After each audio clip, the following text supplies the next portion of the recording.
चलिए तो स्टार्ट करते हैं आज की हिस्ट्री के लाइव सेशन को। जी हाँ, तो जिसमें मैं आपको कंप्लीट कराने वाला हूँ आज का जो इंटरमीडिएट एग्जामिनेशन 2021 का जो एनुअल मॉडल सेट है, यानी जो आपका ऑफिशियल मॉडल सेट है उसको कवर कराने वाला हूँ। जी हाँ, क्योंकि इससे पहले हम लोगों ने 2023 का जो ऑफिशियल मॉडल पेपर है, उसका जो 2022 का ऑफिशियल मॉडल पेपर है वो कंप्लीट कर लिया। इसलिए मैं आपके लिए यानी जो प्रीवियस ईयर जो आपका 2021 में जो एग्जाम हुआ था, जो बिहार बोर्ड ने ऑफिशियल मॉडल पेपर जारी किया था, उसको मैं आज के इस लाइव सेशन में कंप्लीट कराने वाला हूँ। जी हाँ, क्योंकि आपको एग्जाम में जो ऑफिशियल मॉडल पेपर है उससे 4-5 क्वेश्चन आपको पूछ ही देता है। जी हाँ, तो अगर 4-5 मार्क्स अगर आपका आ जाता है मॉडल सेट के जरिए में, तो हम लोग कवर करने के लिए हम लोग हर हाल में कवर करना जरूरी है। जी हाँ, क्योंकि एक मार्क्स आपके लिए काफी इंपोर्टेंट है। इसलिए हम लोग आज की इस क्लास में 2021 के जो ऑफिशियल मॉडल पेपर हिस्ट्री का उसको कंप्लीट करेंगे और अच्छे तरीके से करेंगे। जी हाँ, और बिल्कुल 100% आपका जो करेक्ट आंसर होगा वो मैं आज की इस क्लास में आपको बताया जाएगा। जी हाँ, तो आप लोग फटाफट से क्लास में ज्वाइन हो जाइए, और जो ज्वाइन हो चुके हैं, जो नहीं ज्वाइन हो पाए उनको लिंक को शेयर कर दिए ताकि क्लास में अच्छे तरीके से ज्वाइन हो सके और अच्छे तरीके से हम लोग क्लास को कर सके। चलिए तो बिना टाइम को इसके बिना बात किए हम लोग क्लास की ओर चलेंगे, और आप लोग भी साथ साथ अपना जो आंसर बिल्कुल अच्छे तरीके से बता दीजिएगा जैसे आप लोग डेली क्लास में। वेरी गुड, तो आप सबको तो इंस्ट्रक्शन बताइए वो सेम ही है। तो यहाँ पे हम लोग सबसे पहले देखेंगे क्वेश्चन 1 को। दिखा तो क्वेश्चन 1 स्क्रीन पे आ चुका है, किसी तरीके आप लोग करेक्ट आंसर बताने की कोशिश करें, कौन सा ऑप्शन करेक्ट होगा। वेरी गुड, दिखा तो जो क्वेश्चन 1 है स्क्रीन पे आ चुका है, आप लोग बिना किसी तरीके बिना किसी रिकॉर्ड के आप लोग आंसर करने की कोशिश करेंगे कौन सा ऑप्शन करेक्ट होगा। जी हाँ, यहाँ पे बोला जा रहा है कि 1922 में मोहनजोदड़ो की खोज किसने की थी। जी हाँ, आपको बताइए कि जो 1922 ईस्वी में मोहनजोदड़ो की खोज हुई थी, तो यहाँ पे किसने की थी उसको आपको बताने चलिए। तो फटाफट देखिए कौन सा ऑप्शन करेक्ट होगा, बिना किसी देरी के आंसर करने की आप लोग कोशिश कीजिए। जी हाँ, लेकिन सर दिख नहीं रहा है। जी हाँ, आपको अगर नहीं दिख रहा है तो आपको क्या करना है, जो क्वालिटी है आपका वहां पे आपको सेट जाके क्वालिटी को बढ़ा लेना है ताकि आपको अच्छे तरीके से दिख जाए। वेरी गुड, जी हाँ, तो बिल्कुल यहाँ पे आंसर आना शुरू हो चुका है।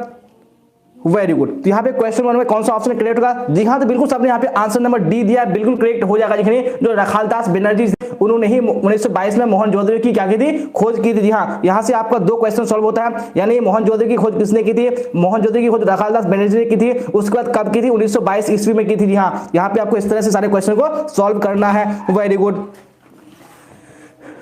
चलिए आप देख लेंगे हम लोग नेक्स्ट क्वेश्चन नंबर 2। जी हाँ, तो क्वेश्चन 2 भी देख लीजिए फटाफट, देखिए और कौन सा ऑप्शन करेक्ट होगा फटाफट बताने की आप लोग कोशिश कीजिए कौन सा ऑप्शन करेक्ट होगा। वेरी गुड, जी हाँ, चलिए तो यहाँ पे क्वेश्चन 2 भी स्क्रीन पे आ चुके हैं। क्या बोला जाए फटाफट देखिए, क्या बोला जाए कि कलकत्ता में एशियाटिक सोसाइटी की स्थापना किसने की थी। जी हाँ, जो कलकत्ता में एशियाटिक सोसाइटी की स्थापना किसने की थी यहाँ पे आपको बताने चलिए। तो फटाफट देखिए कौन सा ऑप्शन करेक्ट होगा। काफी बार एग्जाम में क्वेश्चन पूछा जाएगा, तो इस क्वेश्चन में मैं आपको यहाँ पे ऑप्शन नहीं दूंगा, क्योंकि अब मैं देखना चाहूंगा कि आप लोगों ने जो पढ़ा है आप लोगों को अच्छे तरीके से याद है या नहीं है, या सिर्फ आप लोगों ने ऑप्शन को देखा है और अपने दिमाग में ऑप्शन को बैठा लिया है। ऐसा नहीं करना होगा। चलिए जी हाँ, तो यहाँ पे जो 2 का करेक्ट आंसर होगा बिल्कुल यहाँ पे आ रहा है कि सर विलियम। जी हाँ, तो यहाँ पे आपका विलियम है, नहीं कौन सा विलियम है, तो आपको पूरा नाम याद रखना है। इसलिए यहाँ पे जो आपका करेक्ट आंसर हो जाएगा कौन सा हो जाएगा, बिल्कुल ऑप्शन नंबर डी हो जाएगा। देखिए विलियम जॉन्स हो जाएगा, तो ऑप्शन नंबर डी वाले बिल्कुल करेक्ट हो जाएंगे। वेरी गुड, चलिए आप देख लेंगे नेक्स्ट क्वेश्चन नंबर 3। जी हाँ, सॉरी, तो यहाँ पे जो है आंसर है वो ओके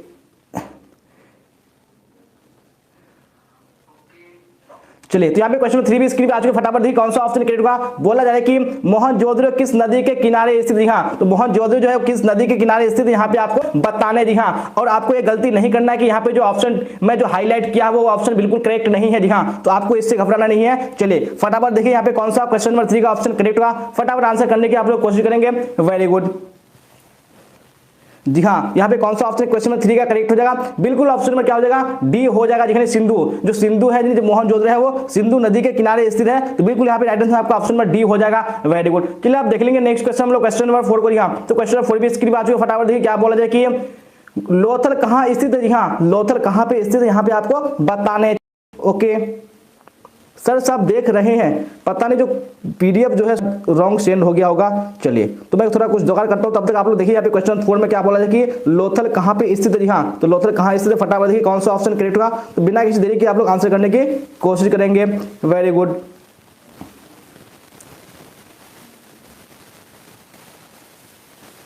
जी हाँ, तो यहाँ पे राइट आंसर जो हो जाएगा आपका ऑप्शन ए हो जाएगा, नहीं लोथल गुजरात में स्थित है। चलिए आप देख लेंगे नेक्स्ट क्वेश्चन नंबर 5 को। जी हाँ, तो देखिए क्या बोला जा रहा है 5 में, फटाफट आंसर करने की कोशिश करें कौन सा ऑप्शन करेक्ट होगा। बोला जा रहा है कि भारतीय पुरातत्व का पिता किसे कहा जाता है। जी हाँ, तो भारतीय जो पुरातत्व है उसका पिता किसको कहा जाता है यहाँ पे आपको बताना चलिए। फटाफट देखिए क्वेश्चन 5 में कौन सा ऑप्शन करेक्ट होगा, और जैसा कि मैंने बता दिया कि यहाँ पे जो आपका हाईलाइट किया हुआ है वो सारे ऑप्शन सही नहीं है, तो आपको इस पर भी ध्यान करना है। तो यहाँ पे जो 5 हो जाएगा बिल्कुल ऑप्शन नंबर बी हो जाएगा, जिन्हें अलेक्जेंडर कनिंघम हो जाएगा। चलिए तो आप देख लीजिए हम लोग नेक्स्ट क्वेश्चन, क्वेश्चन नंबर 6 को जी हाँ। तो क्वेश्चन नंबर 6 को देखिए कौन सा ऑप्शन करेक्ट होगा, फटाफट आंसर करने की आप लोग कोशिश करेंगे। बोला जा रहा है कि कनिष्क का राज्यरोहण कब हुआ था जी हाँ। तो कनिष्क का जो राज्यरोहण हुआ था वो कौन से ईस्वी में हुआ था, यहाँ पे आपको बताने हैं। चलिए फटाफट देखिए कौन सा ऑप्शन करेक्ट होगा, फटाफट करने की कोशिश कीजिए। वेरी गुड जी हाँ। तो यहाँ पे 6 का जो आंसर हो जाएगा बिल्कुल ऑप्शन बी हो जाएगा जी, 78 ईस्वी में हो जाएगा। चलिए क्वेश्चन नंबर 7 को जी हाँ। तो आप 7 को भी देखिए। चलिए अर्थशास्त्र किसने लिखा था जी हाँ। तो अर्थशास्त्र किसने लिखा था, फटाफट ही क्वेश्चन 7 में कौन सा ऑप्शन करेक्ट होगा, फटाफट आंसर बताइएगा आप लोग कौन सा ऑप्शन राइट है। चलिए जी हाँ। तो अर्थशास्त्र किसने लिखा था, तो यहाँ पे राइट आंसर ऑप्शन ए हो जाएगा, यानी कौटिल्य हो जाएगा। चलिए आप देख लेंगे हम लोग नेक्स्ट क्वेश्चन, क्वेश्चन नंबर 8 को जी हाँ। तो क्वेश्चन 8 भी स्क्रीन पर आ चुका। बोला जा रहा है कि गुप्तू के काल में कौन चीनी यात्री भारत आया जी हाँ। तो गुप्तू के काल में कौन चीनी यात्री भारत आया था, यहाँ पे आपको बताने। चलिए फटाफट देखिए कौन सा ऑप्शन करेक्ट होगा, फटाफट आंसर बताने की आप लोग कोशिश करेंगे। वेरी गुड जी हाँ। तो यहाँ पे जो 8 का राइट आंसर हो जाएगा बिल्कुल ऑप्शन नंबर सी करेक्ट हो जाएगा। दिखाने क्या हो जाएगा, फाहियान हो जाएगा जी हाँ। तो गुप्तू के शासन में, गुप्तू के काल में कौन आया था, तो फाहियान क्या आया था, भारत आया था। चलिए वेरी गुड। तो आप देख लेंगे हम लोग नेक्स्ट क्वेश्चन, क्वेश्चन नंबर 8 को जी हाँ। तो क्वेश्चन 8 देखने से पहले जो आपका पीडीएफ जो है थोड़ा सा मैं एक्सचेंज कर लेता हूँ, थोड़ा आप लोग क्लास में बने रहिए ताकि आप लोग जो है आंसर को ना देख पाए। Very good. तो थोड़ा सा आप लोग वेट कीजिएगा तब तक।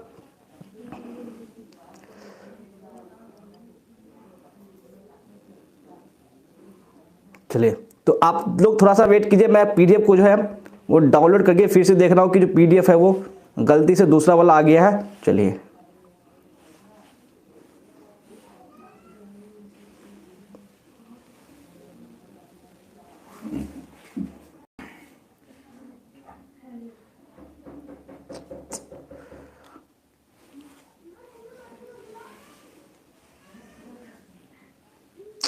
सॉरी, बार बार वही पीडीएफ आ रहा है।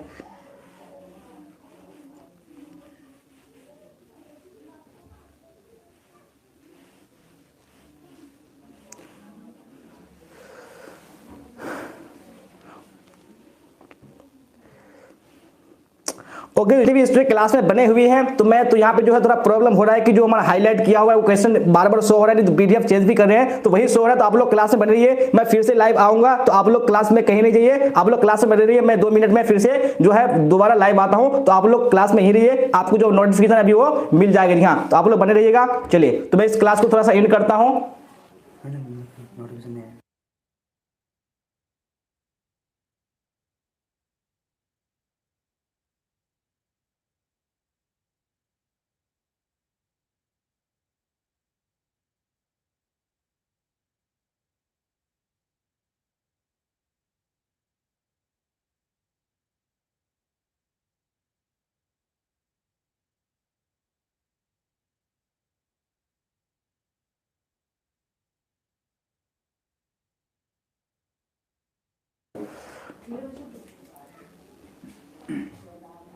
चलिए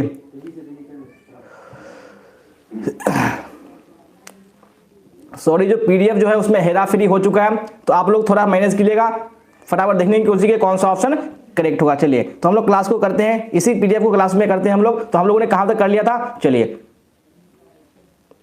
जी हाँ। तो कनिष्क का क्वेश्चन नंबर 7 भी हो चुका था, 8 भी हो चुका था। चलिए आप देख लेते हैं हम लोग नेक्स्ट क्वेश्चन, क्वेश्चन नंबर 9 को जी हाँ। तो क्वेश्चन 9 भी स्क्रीन पे आ चुके, क्या बोले थे फटाफट देखिए आप लोग कि महाभारत की रचना किस भाषा में हुई थी जी हाँ। तो महाभारत की रचना कौन सी भाषा में हुई थी, यहाँ पे आपको बताने। चलिए तो फटाफट देखिएगा आप लोग क्वेश्चन नंबर 9 में कौन सा ऑप्शन करेक्ट होगा। चलिए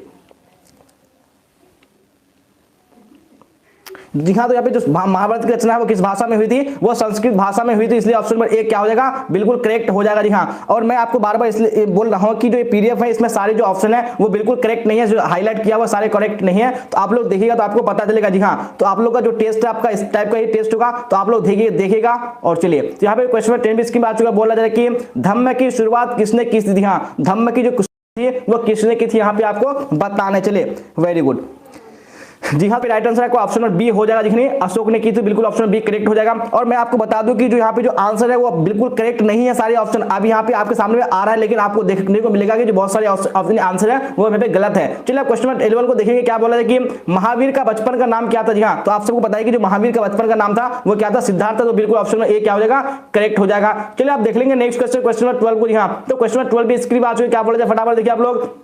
प्रथम जैन संगीति कहां हुई थी? जी हाँ, जो प्रथम जैन संगीति है वो कहां पे हुई थी? यहाँ पे क्वेश्चन नंबर 12 का आप लोग आंसर बताइए कौन सा ऑप्शन करेक्ट होगा। जी हाँ, चलिए फटाफट देखिए, यहाँ पे मैंने आपको बताया कि जो सारे ऑप्शन है वो बिल्कुल यहाँ पे करेक्ट नहीं है, तो यहाँ पे आपको बताने, चलिए फटाफट देखिए कौन सा ऑप्शन करेक्ट होगा। Very good. जी हाँ, तो प्रथम जो बौद्ध संगीति हुई थी कहां पे हुई थी? चलिए, तो यहाँ पे जो आंसर आ रहा है वो क्या आ रहा है? किसी का ऑप्शन नंबर सी आ रहा है। जी हाँ, राजगीर में। जी हाँ, तो इस क्वेश्चन में बहुत सारे इसमें बार बार गलती कर देते कि यहाँ पे आपको बोला है कि जैन संगीत। जी हाँ, जब भी आपको बोले कि जैन संगीत यानी प्रथम जैन संगीत, तो वो आपका क्या हो जाएगा? पाटलिपुत्र। जी हाँ, अगर आपको बोल देगा कि प्रथम बौद्ध संगीति कहां हुई थी, तो प्रथम जो बौद्ध संगीति हुई थी वो राजगीर में हुई थी। जी हाँ, तो आपको याद रख लेना है, जैन संगीति पूछेगा तो पाटलिपुत्र, और बौद्ध संगीति पूछेगा तो यहाँ पे आपका क्या हो जाएगा? राजगीर हो जाएगा। जी हाँ, तो यहाँ पे आप लोग अच्छे तरीके से देख लीजिए। जी हाँ, तो यहाँ पे बोल रहे हैं कि राजगीर है, तो यहाँ पे राजगीर नहीं होगा, क्योंकि यहाँ पे आपको जैन संगीत बोला है, बौद्ध संगीत नहीं बोला है, तो आपको ऐसी गलती नहीं करना है। चलिए, तो मैंने आपको समझा दिया, आई होप कि आपको अच्छी तरीके से समझ में आ गई होगी बात। आप देख लेंगे नेक्स्ट क्वेश्चन, क्वेश्चन 13। जी हाँ, तो 13 में इसकी बात बोला जाए कि श्वेतांबर और दिगंबर किस धर्म से संबंधित है? जी हाँ, जो श्वेतांबर है और दिगंबर है वो कौन से धर्म से संबंधित है, यहाँ पे आपको बताने। चलिए फटाफट देखिए कौन सा ऑप्शन करेक्ट है क्वेश्चन नंबर 13 में। Very good. जी हाँ, 13 का जो आंसर होगा बिल्कुल ऑप्शन डी करेक्ट हो जाने, जैन धर्म से संबंधित है। चलिए आप देख लेंगे नेक्स्ट क्वेश्चन, क्वेश्चन 14 को। जी हाँ, तो 14 में स्क्रीन में आ चुका, बोला जाए कि स्तूप का संबंध किस धर्म से है? जी हाँ, जो स्तूप है इसका संबंध कौन से धर्म से, यहाँ पे आपको बताना। चलिए फटाफट देखिए कौन सा ऑप्शन क्वेश्चन नंबर 14 में करेक्ट होगा, तो बिना किसी तरीके आंसर बताइए।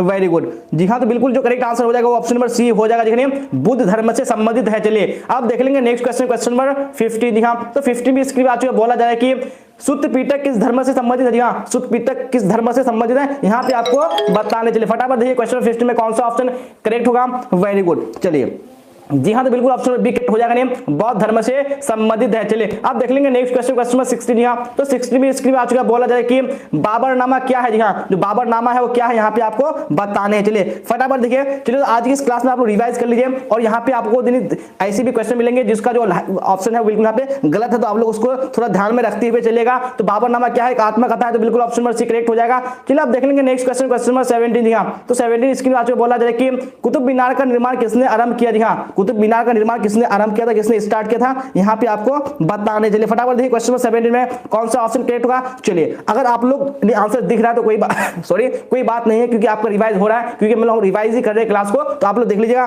तो कुतुब मीनार का जो निर्माण आरंभ किया था वो कुतुबुद्दीन ऐबक ने किया था। जी हाँ, अगर आपको एग्जाम में पूछ दे कि कुतुब मीनार का यानी कुतुब मीनार को किसने बनाकर तैयार किया था, वहां पे हो जाएगा हमारा इल्तुतमिश। जी हाँ, क्योंकि स्टार्ट किया था कुतुबुद्दीन ऐबक, लेकिन जब मर गया तो उसका दामाद इल्तुतमिश ने इसको इसकी तरफ तैयार किया था। चलिए आप देख लेंगे नेक्स्ट क्वेश्चन, क्वेश्चन नंबर 18। हाँ, तो 18 स्क्रीन में आ चुका, बोला जा रहा है कि सॉरी, जिजिया किससे लिया जाता है? जी हाँ, जिजिया जो है वो किससे लिया जाता है, यहाँ पे आपको बताने। चले फटाफट देखिए कौन सा ऑप्शन क्वेश्चन नंबर 18 में करेक्ट होगा। बिल्कुल ऑप्शन नंबर डी हो जाएगा, जी जिम्मियों से लिया जाता है। जी हाँ, तो ऑप्शन नंबर डी बिल्कुल करेक्ट हो जाएगा। अब क्वेश्चन नंबर 19 को देख लीजिए, बोला जा रहा है कि अंतिम मुगल सम्राट कौन था? जी हाँ, जो अंतिम मुगल सम्राट है वो कौन था, यहाँ पे आपको बताने। चलिए फटाफट देखिए क्वेश्चन नंबर 19 में कौन सा ऑप्शन करेक्ट होगा। बिल्कुल ऑप्शन नंबर डी हो जाएगा, बहादुर शाह जफर बिल्कुल करेक्ट हो जाएगा। चलिए अब क्वेश्चन नंबर 20 को देख लीजिए, बोला जाए कि दीन इलाही संबंधित है। जी हाँ, तो दीन इलाही है वो किससे संबंधित है, यहाँ पे आपको पता है कि जो दीन इलाही है वो अकबर से संबंधित है, अकबर ने ही इसकी स्थापना की थी, तो ऑप्शन नंबर सी बिल्कुल करेक्ट हो जाएगा। चलिए आप देख लेंगे नेक्स्ट क्वेश्चन, क्वेश्चन नंबर 21। जी हाँ, तो 21 भी स्क्रीन पे आ चुका है, क्या बोला 21 में फटाफट देखिए आप लोग। अकबर के काल में राजस्व व्यवस्था किसके नियंत्रण में थी? जी हाँ, जो अकबर के काल में जो राजस्व व्यवस्था थी वो किसके नियंत्रण में थी, यहाँ पे आपको बताने। चले तो मैं आज मानूंगा इस क्लास में जो भी मुझे क्वेश्चन नंबर 21 का बिना ऑप्शन को देखे आंसर कर देगा, तो मैं मानूंगा कि आप लोग अच्छे से पढ़े हैं क्लास में। दिखा आप लोग को अच्छी तरीके से याद है, तो आपको बिना ऑप्शन के आंसर करने हैं आज की इस क्लास में। तो आज का सबसे जो आपका टेस्ट है यही है। जी हाँ, चलिए फटाफट देखिए क्वेश्चन 21 में कौन सा ऑप्शन होगा। बिना ऑप्शन के यहाँ पे क्वेश्चन नंबर 21 का सी बता रहे हैं, तो यहाँ पे किस तरफ सी है मैंने तो आपको बताया नहीं। वेरी गुड, तो मुझे जो आंसर चाहिए था वो मिल चुका है, जिन्होंने मुझे सपना कुमारी ने दिया है मुझे टोडरमल। जी हाँ, यानी जो टोडरमल था वो क्या था, अकबर का वित्त मंत्री था। आप सबको पता है कि जो वित्त मंत्री होता है वो राजस्व व्यवस्था को संभालता है, तो इसलिए राइट आंसर क्या हो जाएगा हमारा, यानी टोडरमल हो जाएगा। तो इसलिए ऑप्शन में डी बिल्कुल करेक्ट हो जाएगा। हाँ, यहाँ पे बोल रहा है बैरम खां, बैरम खां नहीं हुआ क्योंकि बैरम खां क्या था, उसका संरक्षक था, इसलिए यहाँ पे ऑप्शन में डी बिल्कुल करेक्ट हो जाएगा। Very good. चलिए आप देख लेंगे नेक्स्ट क्वेश्चन, क्वेश्चन 22। यहाँ 22 भी स्क्रीन पे आ चुका, बोला जाए कि पानीपत का द्वितीय युद्ध हुआ था। यहाँ दूसरी पानीपत की लड़ाई कब हुई थी, यहाँ पे आपको बताने। चलिए नेटवर्क प्रॉब्लम है सर, नेटवर्क प्रॉब्लम नहीं है तो आप लोग थोड़ा क्वालिटी को बढ़ा लीजिएगा, क्योंकि नेटवर्क बिल्कुल फटाफट चकाचक क्लियर है मेरे पास। जब 22 का correct answer option number B हो जाएगा, 1556 में। दिखा अगर पहले बोलेगा तो 1526 में, दूसरा बोलेगा तो 1556 ईस्वी में। चलिए आप देख लेंगे नेक्स्ट क्वेश्चन, क्वेश्चन 23। जी हाँ, 23 भी स्क्रीन पे आ चुकी, क्या बोला जाए फटाफट देखिए। बार बार एग्जाम में क्वेश्चन पूछा था कि जो कृष्णदेव राय है किस वंश का राजा था। यहाँ किस वंश के शासक थे यहाँ पे आपको बताना है। जी हाँ, तो आपने बिल्कुल अच्छी तरीके से पढ़ चुका है कि जो तुलुप वंश है, ये तुलुप वंश के शासक कौन थे? कृष्णदेव राय थे। जी हाँ, चलिए, और मैं आपको फिर से बोल रहा हूं कि यहाँ पे ऐसी भी ऑप्शन आपको देखने को मिलेंगे जो यहाँ पे हाईलाइट किया हुआ तो है लेकिन बिल्कुल गलत है, तो आपको उस पर ध्यान देना पड़ेगा। चलिए, यहाँ पे क्वेश्चन 24 आ चुका, बोला जाए कि निकोली कोंटी किस शासक के कार्यकाल में आया था? जी हाँ, चलिए, अगर आपको आंसर पता होगा तो आपको इसके आंसर करने, जो निकोली कोंटी है वो किसके शासन काल में भारत में आया था? चलिए फटाफट देखिए क्वेश्चन 24 में कौन सा ऑप्शन करेक्ट हुआ। चलिए, तो मैं यहाँ पे सारे ऑप्शन को दिखा रहा हूँ, तो आपको सारे ऑप्शन को देखना है, फिर आपको आंसर करने की कोशिश करना। जी हाँ, चलिए, सबसे पहले मैं दिया हुआ यहाँ पे देवराय प्रथम, देवराय द्वितीय, कृष्णदेव राय, उसके बाद अच्युत देव राय। जी हाँ, कौन सा ऑप्शन करेक्ट होगा 24 में? देखिए, चलिए फटाफट आंसर करने की कोशिश कीजिए, कौन सा ऑप्शन करेक्ट होगा। चलिए, तो मैंने आपको सारे ऑप्शंस को दिखा दिया है, यहाँ पे आपको आंसर बताना है। चलिए, तो मैंने आपको पहले ही बोल दिया था कि यहाँ पे जो सारे ऑप्शन हैं वो बिल्कुल भी गलत यानी बिल्कुल भी करेक्ट नहीं है, इसलिए 24 का जो राइट आंसर हो जाएगा आपका ऑप्शन नंबर ए हो जाएगा। देखिए, देवराय प्रथम। जी हाँ, यानी जो कृष्णदेव, जो निकोली कोंटी जो आए थे वो कृष्णदेव राय, सॉरी देवराय प्रथम के शासन काल में आए थे, तो बिल्कुल ऑप्शन नंबर ए करेक्ट हो जाएगा। जैसा कि आप लोगों ने बिल्कुल गलत कर दिया है, तो आपको यहाँ पे राइट आंसर आज के इस क्लास में याद कर लेने हैं। तो मैंने आपको पहले ही सतर्क करने को कहा था। चलिए, तो आप 25 को देख लेंगे। 25 स्क्रीन आ चुका, फटाफट देखिए कौन सा ऑप्शन करेक्ट होगा। बोला जाए कि किस राज्य को हम्पी के नाम से भी जाना जाता था? जी हाँ, कौन सा राज्य है जिसको हम्पी के नाम से भी जाना जाता है? जी हाँ, और जो भी यहाँ पे आपका गलत हो रहा है तो आप लोग यहाँ पे आंसर करने हैं। रॉन्ग क्यों बता रहे हैं सर? यहाँ पे रॉन्ग नहीं बता रहे, जो आंसर है वो क्या हो जाएगा? देवराय प्रथम हो जाएगा। जी हाँ, तो निकोली कोंटी जो आया था वो देवराय प्रथम के शासन में आया था, तो वो राइट आंसर है, रॉन्ग नहीं है। आपको देख लेना, मैंने आपको पहले बता दिया, जो हाईलाइट किया हुआ है ये सारे आंसर बिल्कुल सही नहीं है। चलिए, तो 25 में कौन सा ऑप्शन करेक्ट होगा? बिल्कुल ऑप्शन नंबर डी करेक्ट हो जाएगा, विजयनगर हो जाएगा। चलिए, तो आप देख लेंगे नेक्स्ट क्वेश्चन, क्वेश्चन 26। जी हाँ, तो 26 भी स्क्रीन पर आ चुका। बोला जा रहा है कि प्रसिद्ध विरूपाक्ष मंदिर कहाँ स्थित है? हाँ, जो प्रसिद्ध विरूपाक्ष मंदिर है वो कहाँ पे स्थित है? इसका जो आंसर है बिल्कुल कौन सा करेक्ट हो जाएगा? नहीं, ऑप्शन नंबर ए हो जाएगा, हम्पी में स्थित है। चलिए, आप देख लेंगे नेक्स्ट क्वेश्चन, क्वेश्चन 27। जी हाँ, तो 27 में स्क्रीन पर आ चुका। बोला जा रहा है कि दिल्ली सल्तनत की स्थापना कब हुई थी? जी हाँ, चलिए देखते हैं कि इस क्वेश्चन का मुझे कौन आंसर करेक्ट बताता है आज की इस क्लास में। जी हाँ, जो दिल्ली सल्तनत है इसकी स्थापना कब हुई थी यहाँ पे आपको बताने हैं। फटाफट देखिए क्वेश्चन 27 में कौन सा ऑप्शन करेक्ट होगा। Very good. जी हाँ, तो बिल्कुल यहाँ पे आंसर आना शुरू हो चुका है सबका। ऑप्शन ए आ रहे हैं 1206 ईस्वी में। जी हाँ, तो 1206 ईस्वी में दिल्ली सल्तनत की स्थापना हुई थी। और आज का जो आपका सवाल है कि जो दिल्ली सल्तनत की स्थापना की थी वो किसने की थी, यहाँ पे आपको बताने। चलिए फटाफट बताइएगा आप लोग क्वेश्चन नंबर 27 में कौन सा ऑप्शन करेक्ट होगा। चलिए, तो यहाँ पे क्वेश्चन 28 को देख लीजिए। बोला जाए कि तलवंडी किसका जन्म स्थान था? जी हाँ, तलवंडी किसका जन्म स्थान था यहाँ पे आपको बताना है। जी हाँ, और जो मैं क्वेश्चन आपको पूछा तो आपको कमेंट बॉक्स में आंसर बताना, बिल्कुल भी नहीं भूलना, आपको हर हाल में बता देना है। जी हाँ, तो कौन सबसे पहला शासक था दिल्ली सल्तनत का वो आप लोग कमेंट बॉक्स में जरूर बताइएगा। चलिए, बिल्कुल ऑप्शन में बी करेक्ट हो जाएगा। जी, गुरु नानक, बिल्कुल ऑप्शन में बी करेक्ट हो जाएगा। चलिए, तो आप देख लेंगे हम लोग नेक्स्ट क्वेश्चन, क्वेश्चन 29। जी हाँ, 29 भी स्क्रीन आ चुका है, तो फटाफट देखिए कौन सा ऑप्शन करेक्ट होगा, कौन सा यहाँ पे राइट आंसर। क्वेश्चन 29 का बोला जाए कि उत्तर भारत में भक्ति आंदोलन का आरंभ किस संत ने शुरू किया था? जी हाँ, यहाँ पे मुझे किसी का भी आंसर नहीं मिला था कि दिल्ली सल्तनत का पहला सुल्तान कौन था, तो मैं आपको बता देता हूँ कि जो कुतुबुद्दीन ऐबक था वो दिल्ली सल्तनत का सबसे पहला सुल्तान था, उन्हीं ने दिल्ली सल्तनत की नींव रखी थी। तो यहाँ पे 29 का जो करेक्ट आंसर हो जाएगा आपका ऑप्शन नंबर कौन सा हो जाएगा? बिल्कुल ऑप्शन नंबर ए हो जाएगा, रामानंद हो जाएगा। चलिए, तो आप देख लेते हैं नेक्स्ट क्वेश्चन, क्वेश्चन 30। जी हाँ, 30 भी स्क्रीन पे आ चुका है। बोला जा रहा है कि मेगास्थनीज किस देश का रहने वाला था? जी हाँ, कौन से देश का रहने वाला था? तो मैं आपको क्वेश्चन पूछूंगा तो आप लोग कमेंट बॉक्स में आंसर जरूर बताइएगा। चलिए, यस सर हम नहीं सुने थे। जी हाँ, तो आपको क्लास में अच्छे तरीके से सुन लेना है। तो यहाँ पे बताना है कि जो मेगास्थनीज था वो किस देश का रहने वाला था। यहाँ बिल्कुल आप सबको जो इसका आंसर है पता ही है कि वो यूनान का रहने वाला था, यानी यूनान का एक क्या था, एक राजदूत था। जी हाँ, और आपको ये बताना है कि जो वो राजदूत था उस राजदूत को यानी जो हमारा मेगास्थनीज उसको भारत में किसने भेजा था। तो आज का मेरा सवाल ये है, तो आप लोग इस सवाल के कमेंट बॉक्स में आंसर कीजिए, मैं देखूंगा कि सबसे पहले मुझे किसका आंसर आज की इस क्लास में मिल पाता है। चलिए, फिलहाल क्वेश्चन 31 को देख लीजिए। 30 में बोला जा रहा है कि अफनासी निकेतन कौन था? जी हाँ, जो अफनासी निकेतन था वो कौन था यहाँ पे आपको बताना चाहिए। फटाफट देखिए कौन सा ऑप्शन करेक्ट होगा, आप लोग देरी मत कीजिएगा। और मैंने आपको बता दिया कि आपको यहाँ पे जो हमारा हाईलाइट है उसके इस पे आपको भरोसे पे नहीं रहना है, आपको करेक्ट आंसर बताना जो आपको याद है। हाँ, जो अफनासी निकेतन था वो कौन था यहाँ पे आपको बताने। चलिए, देखते हैं सबसे पहले कौन सा ऑप्शन यहाँ पे करेक्ट होता है। Very good. तो यहाँ पे सबका जो आंसर मिला है वो हाईलाइट को देख करके यहाँ पे सबसे ऑप्शन नंबर ए पे टिक लगाया है। जी हाँ, तो बिल्कुल आप लोग यहाँ पे क्या है गलत है, क्योंकि जो अफनासी निकेतन था ये क्या था, एक व्यापारी था, जो कि रूस का क्या था, एक व्यापारी था। तो जिन्होंने मुझे यहाँ पे आंसर ऑप्शन में डी दिया है बिल्कुल क्या हो जाएगा, करेक्ट हो जाएगा। जी हाँ, तो मैंने आपको पहले ही बता दिया कि आपको यहाँ पे हाईलाइट पे नहीं जाने, आपको जो आंसर करेक्ट आंसर पता है आपको उसी पे टिक लगाने। जी हाँ, वेरी गुड। तो यहाँ पे मुझे आंसर मिल चुका है सपना कुमारी का, बहुत लेट आंसर मिला, शायद गूगल करके आ चुकी है, कोई कोई बात नहीं, अगर पता है तो अच्छी बात है, और नहीं पता है अगर आपने बताया तो अच्छी, वो भी अच्छी बात है कि जो सेल्यूकस निकेटर था उन्होंने ही इसको मेगा अस्तरित को राजदूत बना करके भेजा था। चलिए आप क्वेश्चन 32 को देख लीजिए। बोला जाए कि इब्न बतूता किस देश का यात्री था। जी हाँ, जो इब्न बतूता था वो कौन से देश का यात्री था, यहाँ पे आपको बताने। चलिए फटाफट देखिए क्वेश्चन 32 में कौन सा ऑप्शन करेक्ट होगा, बिना किसी देरी के आंसर बताइए। Very good. चंद्रगुप्त मौर्य भेजा था। जी हाँ, चंद्रगुप्त मौर्य ने नहीं भेजा, सेल्यूकस निकेटर ने भेजा था उसको राजदूत बना करके। तो यहाँ पे राइट आंसर ऑप्शन ए हो जाएगा। देखने मोरक्को का निवासी था कौन, इब्न बतूता। चलिए आप देख लेंगे नेक्स्ट क्वेश्चन, क्वेश्चन 33। यहाँ 33 भी स्क्रीन में आ चुका। बोला जा रहा है कि पुर्तगालियों ने गोवा पर कब अधिकार किया। जी हाँ, उन्होंने गोवा पर कब अधिकार किया, कब कब्जा कर लिया, यहाँ पे आपको बताने। चलिए फटाफट देखिए कौन सा ऑप्शन करेक्ट होगा।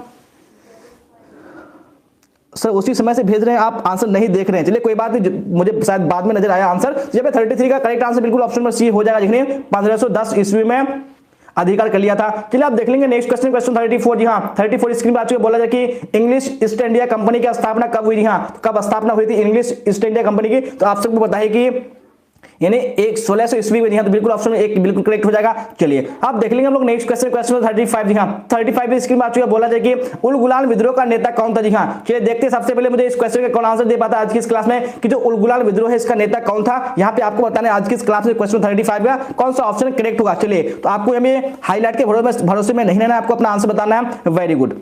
जी हाँ, यहाँ पे आंसर आना शुरू हो चुका है। बिल्कुल यहाँ पे जो करेक्ट आंसर होगा बिल्कुल ऑप्शन में क्या हो जाएगा, डी हो जाएगा। देखिए बिरसा मुंडा। जी हाँ, आपको अगर उल गुलाल विद्रोह पूछ दे या आपको मुंडा विद्रोह पूछ दे तो यहाँ पे आपको बिरसा मुंडा पे टिक लगाने हैं, तो आपको याद कर लेने हैं। चलिए आप देख लेंगे नेक्स्ट क्वेश्चन, क्वेश्चन 36। जी हाँ, तो 36 भी स्क्रीन पर आ चुका। बोला जाए कि दक्कन दंगा आयोग कब गठित हुआ। जी हाँ, जो दक्कन दंगा आयोग है कब गठित हुआ था, यहाँ पे आपको बताना। जी हाँ, तो आप सबको बताया कि जो दक्कन दंगा आयोग है वो 1875 ईस्वी में गठित हुआ था। तो बिल्कुल ऑप्शन में एक करेक्ट हो जाएगा। चलिए तो आप देख लेंगे हम लोग नेक्स्ट क्वेश्चन, क्वेश्चन 37। जी हाँ, तो 37 में स्क्रीन पर आ चुका। बोला जाए कि कॉर्नवालिस कोड कब बना। जी हाँ, जहाँ पे लॉर्ड कॉर्नवालिस कोड भी बोला था, तो ये कब बना था। यहाँ पे राइट आंसर आपका कौन सा हो जाएगा, बिल्कुल ऑप्शन में बी करेक्ट हो जाएगा। देखने 1793 ईस्वी में बना था। चलिए आप देख लेंगे नेक्स्ट क्वेश्चन, क्वेश्चन 38। जी हाँ 38 भी स्क्रीन पर आ चुका। बोला जाए कि अस्थायी बंदोबस्त किसने लागू किया। जी हाँ, जो अस्थायी बंदोबस्त है वो किसने लागू किया था। फटाफट देखिए कौन सा ऑप्शन क्वेश्चन 38 में करेक्ट होगा। जी हाँ, 38 का जो राइट आंसर होगा आपका ऑप्शन नंबर कौन सा हो जाएगा, बिल्कुल सी करेक्ट हो जाएगा, लॉर्ड कॉर्नवालिस। चलिए तो आप देख लेंगे हम लोग नेक्स्ट क्वेश्चन, क्वेश्चन 39। जी हाँ, तो 39 भी स्क्रीन पर आ चुके। फटाफट देखिए कौन सा ऑप्शन करेक्ट होगा। बोला जा रहा है कि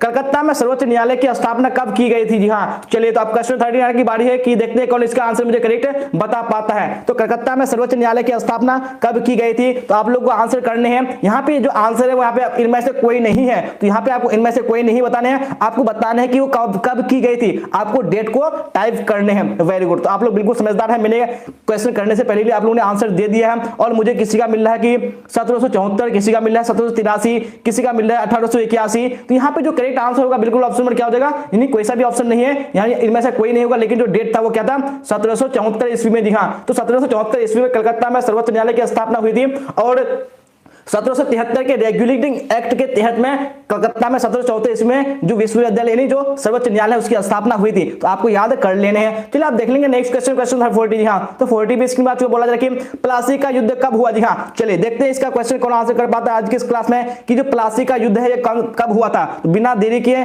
बिना आपको ऑप्शन के आंसर करने हैं, फटाफट बताइए कमेंट बॉक्स में कौन सा क्वेश्चन 40 में राइट आंसर होगा। चलिए वेरी गुड। सबसे पहले मुझे नवेद अख्तर ने दिया है जो कि 1757 ईस्वी, सपना कुमारी ने दिया है, उसके बाद दिया है मुझे किसने, नीतीश कुमार ने दिया है, उसके बाद कौन है, पंकज कुमार। जी हाँ, सबको यहाँ पे आंसर पता है कि जो प्लासी का युद्ध हुआ था वो 1757 ईस्वी में हुआ था। बिल्कुल यहाँ पे क्या हो जाएगा, 1757 ईस्वी करेक्ट हो जाएगा। चलिए आप देख लेंगे हम लोग नेक्स्ट क्वेश्चन, क्वेश्चन नंबर 41। यहाँ तो 41 भी स्क्रीन पर आ चुका। बोला जा रहा है कि वो वीर कुंवर सिंह का जन्म कहाँ हुआ था। जी हाँ, जो वीर कुंवर सिंह है इनका जन्म कहाँ हुआ था। आप सबको बताया कि जो बिहार में जो 1857 का जो विद्रोह हुआ था उसमें नेतृत्व किसने किया था, वीर कुंवर सिंह ने ही किया था। जी हाँ, तो ये कहाँ पे पैदा हुआ था, यहाँ पे आपको बताना है। जी हाँ, तो बिल्कुल ऑप्शन एक करेक्ट हो जाएगा, जगदीशपुर में इनकी पैदाइश हुई थी। चलिए वेरी गुड।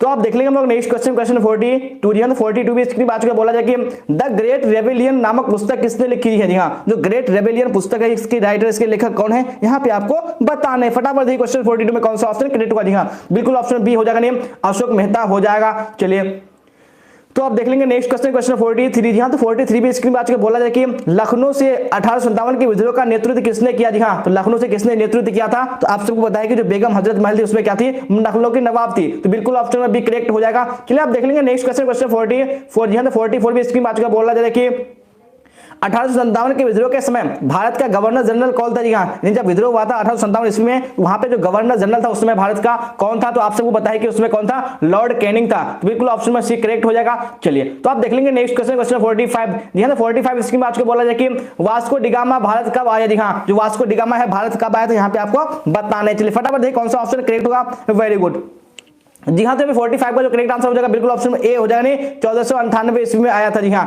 चलिए आप देख लेते हैं नेक्स्ट क्वेश्चन, क्वेश्चन 46 जी हाँ, 46 भी इसकी बात को बोला जाए कि कौन सा भारतीय नगर सात द्वीपों का नगर कहा जाता है जी हाँ, किसको सात द्वीपों का नगर कहा जाता है, तो आप सबको आंसर बताइए होगा, जो मुंबई है जिसको सात द्वीपों का नगर कहा जाता है, बिल्कुल ऑप्शन में एक करेक्ट हो जाएगा। चलिए तो 47 को देख लीजिए, 47 बोला जा रहा है कि चलिए जी हाँ, तो काफी मजेदार क्वेश्चन आ चुका है, इसमें बार बार बच्चे गलत कर देते हैं कि गेटवे ऑफ इंडिया कहाँ स्थित है जी हाँ, जो गेटवे ऑफ इंडिया है वो कहाँ पे कौन सी स्टेट में स्थित है, यहाँ पे आपको करेक्ट आंसर बताने आज की इस क्लास में। चलिए देखते हैं 47 का किसका आंसर मुझे करेक्ट मिलता है। वेरी गुड, फटाफट बताइए आप लोग, जो गेटवे ऑफ इंडिया है वो कहाँ है जी हाँ, बिल्कुल यहाँ पे आंसर आना शुरू हो चुका है। यहाँ पे जो मुझे आंसर मिल रहा है वो ऑप्शन में ए मिल रहा है जी हाँ, तो बिल्कुल यहाँ पे ए भी मिल रहा है और बी भी मिल रहा है जी हाँ, तो ऐसे नहीं करना है, आपको एक ही आंसर पे टिक लगाना है। यहाँ पे जो करेक्ट आंसर होगा ऑप्शन में ए हो जाएगा जी, गेटवे ऑफ इंडिया बॉम्बे में है जी हाँ। अगर आपको इंडिया गेट बोलेगा तो क्या हो जाएगा, दिल्ली, गेटवे ऑफ इंडिया बोलेगा तो बॉम्बे हो जाएगा। वेरी गुड, तो अब देख लेंगे नेक्स्ट क्वेश्चन, क्वेश्चन 48 जी हाँ, 48 भी इसकी बात बोला जाए कि तीन कठिया पद्धति जुड़ी थी जी हाँ, जो तीन कठिया पद्धति है वो किससे जुड़ी थी, तो आप सबको बताया कि जो नील की खेती है, जो चंपारण में नील की खेती हुई थी, इससे जुड़ी हुई है, तो ऑप्शन में सी बिल्कुल करेक्ट हो जाएगा। वेरी गुड, अब क्वेश्चन 49 को देख लीजिए, 49 बोला जा रहा है कि यहाँ पे बोला जा रहा है, देखते हैं इस क्वेश्चन का मुझे कौन करेक्ट आंसर दे पाता है आज की इस क्लास में। चलिए तो आप सबका वेट रहेगा आज की इस कमेंट बॉक्स में। 1919 में भारत सरकार अधिनियम को कहा जाता था जी हाँ, यानी 1919 के जो भारत सरकार अधिनियम हुआ था उसको क्या कहा जाता था, यहाँ पे आपको राइट आंसर बताने हैं। मैंने आपको बार बार बता दिया कि आपको कमेंट यानी ऑप्शन के भरोसे में नहीं रहना है, आपको जो करेक्ट आंसर मालूम है आपको उसी को बताना है, लेकिन आप लोग फिर भी गलती कर रहे हैं, आप लोग सिर्फ जो लिखा हुआ है उसी को देख रहे हैं, उसी को आंसर कर रहे हैं जी हाँ। तो मुझे जो सटीक आंसर मिला है वो मिला है मुझे नवेद अख्तर का, जिन्होंने मुझे यहाँ पे ऑप्शन नंबर बी दिया है जी हाँ। बाकी इसके अलावा सभी का जो आंसर है मुझे ऑप्शन नंबर सी मिला है, तो बिल्कुल यहाँ पे आप लोग क्या है, गलत है जी हाँ, क्योंकि जो 1919 में जो भारत सरकार अधिनियम हुआ था उसको मॉन्टेग्यू चेम्सफोर्ड अधिनियम के नाम से जाना जाता था। बिल्कुल ऑप्शन नंबर बी यहाँ पे क्या हो जाएगा, करेक्ट हो जाएगा। तो आप लोग थोड़ा सा अच्छे तरीके से आंसर करने की कोशिश करना, मैंने आपको पहले भी बता दिया था। वेरी गुड, तो आप देख लेंगे हम लोग नेक्स्ट क्वेश्चन, क्वेश्चन 50 जी हाँ, तो 50 भी स्क्रीन पर आ चुका है। बोला जा रहा है कि चौरी चौड़ा कांड कब हुआ था जी हाँ, जो चौरी चौड़ा कांड है ये कब हुआ था, यहाँ पे आपको बताने हैं। चलिए तो आप लोग फिर ऑप्शन के भरोसे में नहीं रहिए, जो करेक्ट आंसर आपको उसको बताना है। वेरी गुड, यहाँ पे कौन सा ऑप्शन करेक्ट हो जाएगा, चौरी चौड़ा कांड कब हुआ था, तो ऑप्शन में यहाँ पे क्या हो जाएगा, डी करेक्ट हो जाएगा। लिखने 1922 ईस्वी में हुआ था जी हाँ। तो आज का क्वेश्चन ये नहीं है कि कब हुआ था, कौन से ईस्वी में हुआ था, आज के क्वेश्चन ये है कि कौन से डेट को हुआ था जी हाँ, कौन सा मंथ था, कौन सा मंथ में कौन सा डे था, यहाँ पे आपको बताने। तो आपको कमेंट बॉक्स में फटाफट टाइप करने, सबसे पहले देखते हैं कि कौन मुझे आंसर कर पाता है इस क्वेश्चन का जो मैंने आपको पूछा है। चलिए क्वेश्चन 51 को देख लीजिए। फिलहाल बोला जाए कि स्वराज दल का गठन कब हुआ था जी हाँ, जो स्वराज सॉरी जी हाँ, तो मुझे नवेद अख्तर ने दिया है कि 5 फरवरी जी हाँ, तो 5 फरवरी 1922 को हुआ था सबसे नहीं चौरी चौड़ा हत्याकांड। वेरी गुड, यहाँ पे बोला जा रहा है कि स्वराज दल का गठन कब हुआ था, यहाँ पे बताइए कौन सा ऑप्शन करेक्ट होगा। चलिए जी हाँ, तो बिल्कुल यहाँ पे सबका आंसर आ चुका है जी हाँ। सनोवर फातिमा ने भी दिया है कि फरवरी 1922 में जी हाँ, तो 5 फरवरी 1922 को हुआ था। तो यहाँ पे 51 का करेक्ट आंसर कौन सा हो जाएगा, बिल्कुल ऑप्शन बी हो जाएगा, 1923 ईस्वी में जी हाँ। आज का क्वेश्चन मेरा ये नहीं है कि 1923 ईस्वी में हुआ था, मेरा क्वेश्चन ये है कि इसको स्थापना किसने किया था, इस पार्टी के संस्थापक कौन थे। तो आप लोग कमेंट बॉक्स में फटाफट टाइप कीजिए कौन इसका आंसर दे पाते, सबसे पहले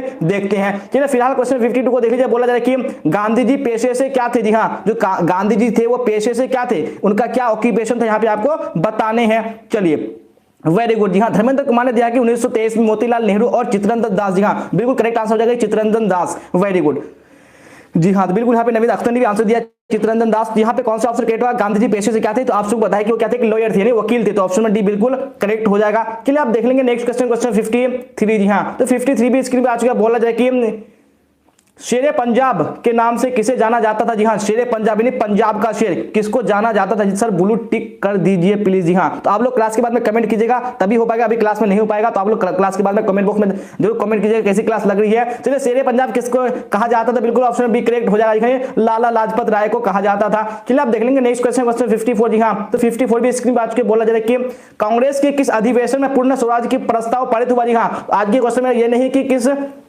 किस अधिवेशन में पूर्ण स्वराज का प्रस्ताव पारित हुआ था? मेरा क्वेश्चन ये है कि कौन से ईस्वी में हुआ था? जी हाँ, तो आपको कमेंट बॉक्स में इस क्वेश्चन का आंसर बताने, ये तो यहाँ पे आंसर ऑप्शन बी लाहौर हो जाएगा, लेकिन आपको डेट बताने कि कौन से ईस्वी में हुआ था। वेरी गुड, तो आप सबका इंतजार रहेगा कमेंट बॉक्स में।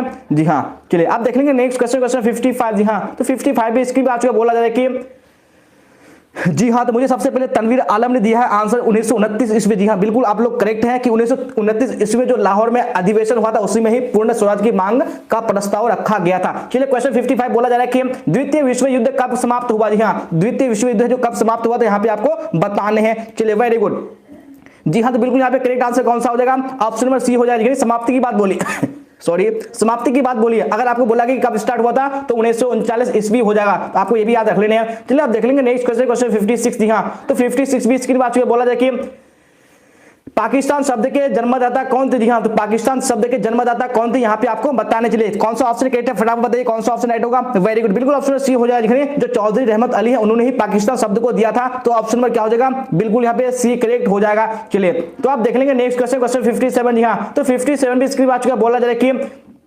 स्वतंत्र भारत का अंतिम गवर्नर जनरल कौन था? जी हाँ, यानी जो स्वतंत्र भारत यानी जो आजाद भारत है उसका अंतिम गवर्नर जनरल कौन था यहाँ पे आपको बताने। फटाफट देखिए कौन सा ऑप्शन करेक्ट होगा? वेरी गुड, बिल्कुल ऑप्शन सी हो जाएगा, जिन्हें चक्रवर्ती राजगोपालाचारी। चलिए आप देख लेंगे नेक्स्ट क्वेश्चन, क्वेश्चन 58। यहाँ तो 58 भी इसकी बात बोला जाए कि भारतीय संविधान सभा के अध्यक्ष कौन थे? जी हाँ, जो भारतीय संविधान सभा है इसके अध्यक्ष कौन थे यहाँ पे आपको बताने। चलिए फटाफट देखिए कौन सा ऑप्शन करेक्ट होगा? जी हाँ, यहाँ पे जो राइट आंसर होगा बिल्कुल ऑप्शन बी करेक्ट हो जाएगा, डॉक्टर राजेंद्र प्रसाद। जी हाँ, लेकिन आपको ये बताने की जो भारतीय संविधान सभा है उसमें जो अस्थायी अध्यक्ष कौन था? जी हाँ, तो भारतीय संविधान सभा का अस्थायी अध्यक्ष कौन था? तो आपको कमेंट बॉक्स में इसका आंसर टाइप करने हैं। ये क्वेश्चन तो ऐसी है, बिल्कुल इजी है। मैंने जो आपको क्वेश्चन किया तो आपको इसका आंसर कमेंट बॉक्स में फटाफट टाइप करने, देखते सबसे पहले मुझे कौन आंसर दे पाता है आज की इस क्लास में। चलिए फिलहाल क्वेश्चन 59 को देख लीजिए। बोला जा रहा है कि भारत का लौह पुरुष किसे कहा जाता था? जी हाँ, तो भारत का जो लौह पुरुष है किसको कहा जाता था यहाँ पे आपको बताने। चलिए फटाफट देखिए क्वेश्चन 59 में कौन सा ऑप्शन करेक्ट होगा? Very good, very good. जी हाँ, तो धर्मेंद्र कुमार ने सबसे पहले मुझे आंसर दिया है सचिद आनंद सिन्हा। जी हाँ, तो सबसे पहले कौन था? डॉक्टर सचिद आनंद सिन्हा, जो कि अस्थायी अध्यक्ष था।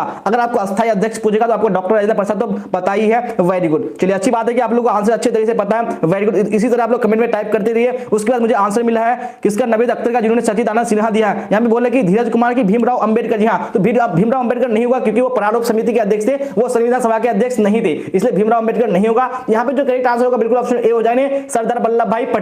चलिए तो आप देख लेंगे नेक्स्ट क्वेश्चन, क्वेश्चन 60। यहाँ तो 60 भी इसकी बात बोला जाए कि राष्ट्रीय गान किसने लिखा था? जी हाँ, जो राष्ट्रीय गान है हमारा जन गण मन, इसको किसने लिखा था? यहाँ पे कौन सा ऑप्शन हो गया? बिल्कुल ऑप्शन बी करेक्ट हो जाएगा, जिन्हें रविंद्रनाथ टैगोर ने ही इसको लिखा है। वेरी गुड, तो आप देख लेंगे हम लोग नेक्स्ट क्वेश्चन, क्वेश्चन 61। जी हाँ, तो 61 भी इसकी बात क्या बोला जाए कि हड़प्पा सभ्यता का सबसे बड़ा नगर कौन था? जी हाँ, जो हड़प्पा सभ्यता का सबसे बड़ा नगर था, शहर था, वो कौन सा? यहाँ पे आपको बताना, तो आपसे बताया कि जो मोहनजोदड़ो था वो हड़प्पा सभ्यता का सबसे बड़ा नगर था, तो ऑप्शन ए बिल्कुल करेक्ट हो जाएगा। चलिए वेरी गुड, आप देख लेंगे नेक्स्ट क्वेश्चन, क्वेश्चन 62। जी हाँ, तो 62 भी इसकी बात क्या बोला जाए? फटाफट देखिए कौन सा ऑप्शन करेक्ट होगा? बिना किसी देरी के आंसर करने की कोशिश कीजिए। बोला जाए कि भारतीय पुरातत्व सर्वेक्षण विभाग के पहले डायरेक्टर जनरल कौन थे? जी हाँ, जो पुरातत्व विभाग था उसका सबसे पहले डायरेक्टर जनरल कौन था? तो आप सबको बताइए कि जो हमारा एक कनिंघम। जी हाँ, एक कनिंघम मतलब अलेक्जेंडर कनिंघम, वही क्या थे? इसको भी भारतीय पुरातत्व विभाग का पिता भी कहा जाता है। तो सबसे पहले डायरेक्टर जनरल कौन थे? वही थे, तो बिल्कुल ऑप्शन ए करेक्ट हो जाएगा। वेरी गुड, तो आप देख लेते हैं नेक्स्ट क्वेश्चन, क्वेश्चन 63। जी हाँ, तो 63 भी इसकी बात बोला जाए कि हड़प्पा सभ्यता में अग्निकुंड कहां पाई गई? जी हाँ, देखते हैं कि इस क्वेश्चन का मुझे कौन करेक्ट आंसर दे पाता है आज की इस क्लास में। जी हाँ, जो आंसर देगा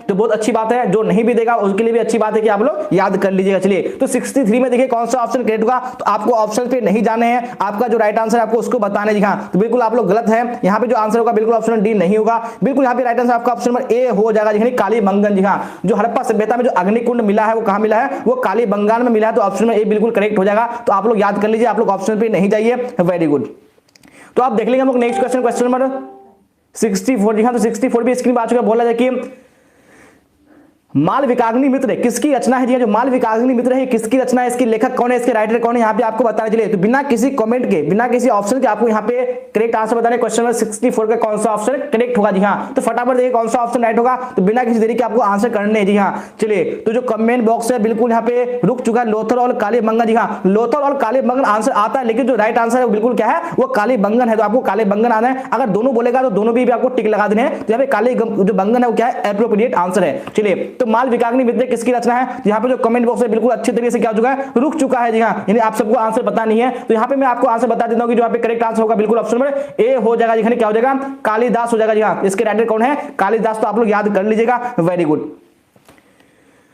तो आप देख लीजिए नेक्स्ट क्वेश्चन 65 जी हाँ। तो 65 इसकी बात बोला जाए कि प्रयाग प्रशस्ति स्तंभ अभिलेख किस लिपि में है जी हाँ? जो प्रयाग प्रशस्ति स्तंभ अभिलेख है ये कौन सी लिपि में है, यहाँ पे आपको बताने हैं। चलिए फटाफट देखिए कौन सा ऑप्शन क्वेश्चन नंबर 65 में करेक्ट होगा, वेरी गुड। दोनों होगा सर जी हाँ। तो यहाँ पे ऑप्शन में दोनों नहीं है, अगर दोनों ऑप्शन आएगा तो आपको दोनों ऑप्शन में टिक लगाने, अगर एक आता है दोनों में से आता है तो आपको काली बंधन पे टिक लगाने हैं। तो यहाँ पे 65 को जो करेक्ट आंसर होगा बिल्कुल ऑप्शन बी हो जाएगा, नहीं ब्रह्मी हो जाएगा। चलिए तो आप देख लेंगे नेक्स्ट क्वेश्चन 66 जी हाँ। तो 66 भी इसकी बात बोला जाए कि अंगुत्तर निकाय किसका धर्म ग्रंथ है जी हाँ? जो अंगुत्तर निकाय है किसका धर्म ग्रंथ है, यहाँ पे आपको आंसर करने हैं जी हाँ। देखते हैं मुझे 66 में कौन सबसे पहले करेक्ट आंसर दे पाता है आज की इस क्लास में जी हाँ। तो आप सबको यहाँ पे कमेंट का यहाँ पे वेट रहेगा, और बिल्कुल यहाँ पे सबसे पहले रौनक परवीन ने आंसर दिया जो कि यहाँ पे बी बता रही है। तो यहाँ पे बी आंसर नहीं है, क्योंकि बी पे देख के आप लोग बी पे टिक लगा रहे हैं, तो बी बिल्कुल भी आंसर करेक्ट नहीं है। तो मुझे जो आंसर करेक्ट मिला है सबसे पहले कुंदन यादव का मिला है, जिन्होंने मुझे ऑप्शन नंबर ए दिया है जी हाँ। बिल्कुल आप करेक्ट है, क्योंकि जो हमारा अंगुत्तर निकाय है बौद्ध धर्म से संबंधित है, तो ऑप्शन नंबर ए बिल्कुल करेक्ट हो जाएगा जी हाँ। तो आप लोग ऐसी गलती ना करें, मैंने आपको बार बार बता दिया कि आपको ऑप्शंस पे नहीं जाने हैं, जो करेक्ट आंसर है आपको उसी को टिक करने हैं, वेरी गुड। चलिए तो आप देख लीजिए हम लोग नेक्स्ट क्वेश्चन 67 जी हाँ। तो 67 में इसकी बात बोला जाए कि धम्म महामात्रों को किसने नियुक्त किया जी हाँ? जो धम्म महामात्र है इसको किसने नियुक्त किया? तो यहाँ पे आप सबको आंसर पता ही है कि जो हमारा अशोक है इसने नहीं नियुक्त किया, तो ऑप्शन नंबर बी बिल्कुल क्या हो जाएगा, करेक्ट हो जाएगा। चलिए आप देख लीजिए हम लोग नेक्स्ट क्वेश्चन 68 जी हाँ। तो 68 भी इसकी बात बोला जाए कि जीवक वैद्य किस वंश के काल में थे जी हाँ? जो जीवक वैद्य थे वो कौन से वंश के काल में थे, यहाँ पे आपको आंसर करने हैं। सर आप मेरा नाम लीजिए प्लीज, सानिया परवीन बोल रही हैं। चलिए मैंने आपको नाम ले लिया, तो आपको यहाँ पे करेक्ट आंसर बताने कि जो जीवक वैद्य है वो किस वंश के काल में थे, यहाँ पे आपको आंसर करने हैं, वेरी गुड। तो 68 का करेक्ट आंसर कौन सा होगा? सचिन कुमार सर मेरा नाम नहीं ले रहे हैं जी हाँ। तो आप लोग राइट आंसर कीजिएगा तो मैं जरूर नाम लूंगा। 68 का जो करेक्ट आंसर होगा बिल्कुल ऑप्शन नंबर सी हो जाएगा, जिन्हें हरियक वंश। चलिए तो आप देख लीजिए नेक्स्ट क्वेश्चन 69 जी हाँ। तो 69 में इसकी बात क्या बोला जाए, फटाफट देखिए आप लोग।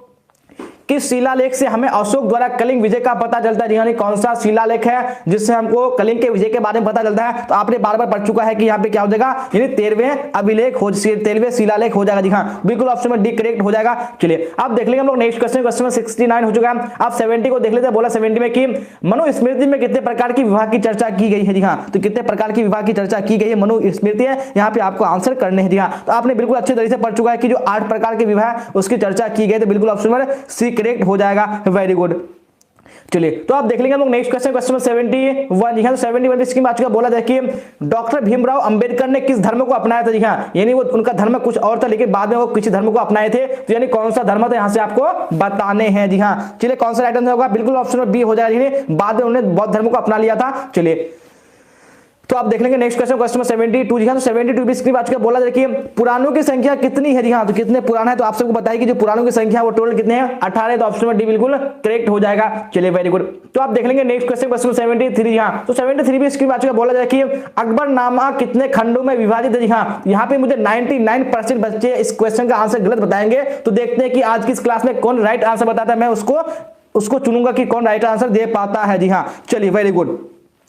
चलिए तो जो गलत आंसर है उसका आना शुरू हो चुका है, गलत आंसर का बौछार कमेंट बॉक्स में भर चुका है, सबका आंसर गलत आ रहा है।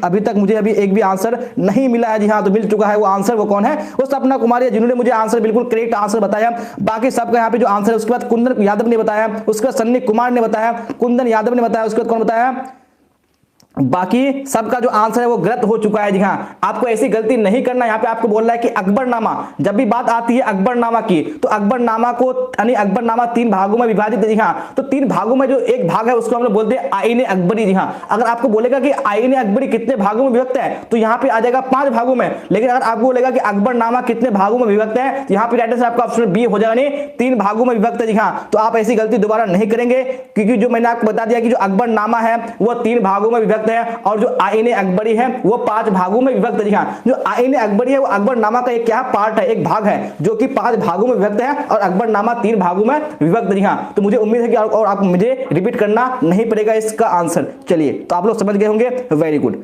चलिए तो आप देख लेंगे हम लोग नेक्स्ट क्वेश्चन नंबर 74 जी हाँ। तो 74 में इसकी बात क्या बोला जाए कि आईने अकबरी मूलतः किस भाषा में लिखी गई है? जी हाँ, कौन सी भाषा में, कौन सी लैंग्वेज में इसको लिखा गया है, यहाँ पे आपको बताने हैं। Very good. यहाँ पे जो करेक्ट आंसर हो जाएगा बिल्कुल ऑप्शन नंबर बी हो जाएगा, जी फारसी भाषा में, बिल्कुल ऑप्शन नंबर बी करेक्ट हो जाएगा। चलिए तो आप देख लेंगे हम लोग नेक्स्ट क्वेश्चन, क्वेश्चन 75। जी हाँ, तो 75 इसकी बात किया, बोला जा रहा है कि शेरशाह सूरी ने 1540 ईस्वी में किसे परास्त किया था? जी हाँ, चलिए तो यहाँ पे आपको मैं सारे ऑप्शन को नहीं दिखाऊंगा, तो आपको बिना ऑप्शंस के आंसर करने हैं, क्योंकि मैं आपको टेस्ट ले रहा हूं तो आपको जांच रहा हूं कि आप लोगों को आंसर पता है या नहीं है, या सिर्फ आप लोग ऑप्शन को देख के ही आंसर कर पाते हैं। तो बिना ऑप्शन के यहाँ पे आंसर बताइए कि शेरशाह सूरी ने 1540 ईस्वी में किसको पराजित कराया था, किसको हराया था? Very good. तो सपना कुमारी ने मुझे आंसर दिया हर बार की तरह हुमायूं। उसके बाद मुझे आंसर दिया एक्समार्ट सुनील ने बाबर, तो बाबर नहीं होगा। चलिए दिखा, तो उसके बाद मुझे मिला है नवेद अख्तर का, जिन्होंने हुमायूं आंसर दिया है। उसके बाद आरिफ ने दिया है। उसके बाद देखते किसने दिया है, सानिया परवीन ने दिया है।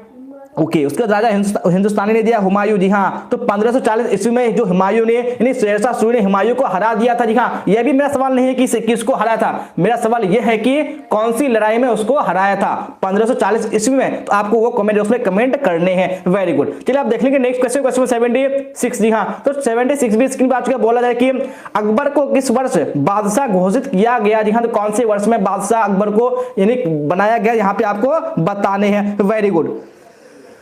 जी हाँ, तो यहाँ पे कौन सा 76 में करेक्ट आंसर होगा। और जो मैंने क्वेश्चन पूछा तो आपको उसको भूलना नहीं है कि कौन सी लड़ाई में उसको हराया था और उसको।